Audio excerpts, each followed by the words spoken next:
بسم اللہ الرحمن الرحیم۔ شروع اللہ کا نام لے کر جو بڑا مہربان نہایت رحم والا ہے۔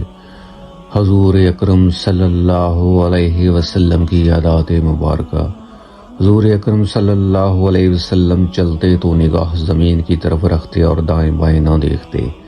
کسی چیز کے ٹوٹ جانے پر غصہ نہ فرماتے، رات کے وقت کسی کے گھر جاتے تو ایسی آواز سے سلام کرتے کہ جاگنے والا سن لیتا اور سونے والا نہ جاگتا، اگر ناراضگی کا اظہار فرماتے تو چہرہ مبارک دوسری طرف پھیر لیتے، خاص مہمانوں کی مہمان نوازی بنفس نفیس خود کرتے، کسی کے گھر تشریف لے جاتے تو دروازے کے سامنے نہ کھڑے ہوتے، دائیں بائیں ہمیشہ کھڑے ہوتے تھے، اگر کسی کا نام پسند نہ ہوتا تو نام تبدیل کر دیتے، بیمار کی مزاج پرسی کے لیے تشریف لے جاتے، جنازے میں شرکت فرماتے،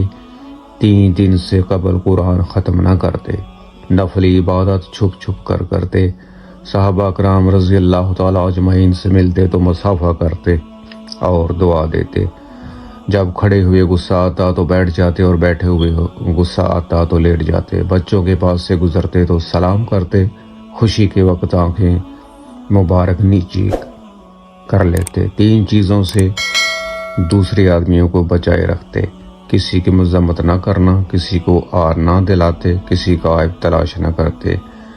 اپنے وقت کو 3 حصوں میں تقسیم فرماتے، اللہ تعالیٰ کے لیے، گھر والوں کے لیے اور نفس کی راحت کے لیے۔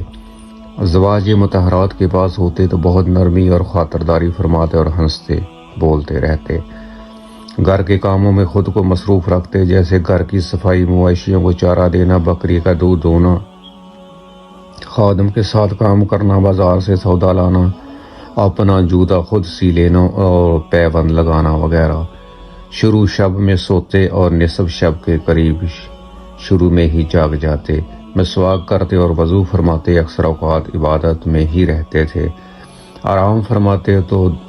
دایاں ہاتھ داہنے رخسار کے نیچے رکھتے، سوتے وقت کوئی نہ کوئی سورت ضرور پڑھتے، کبھی چت لیٹتے اور پاؤں پر پاؤں رکھ کر آرام فرماتے، عشاء سے پہلے کبھی نہ سوتے، سونے سے پہلے وضو فرماتے اور رات کو اکثر سرما لگاتے۔ اللہ تعالی ہم سب کو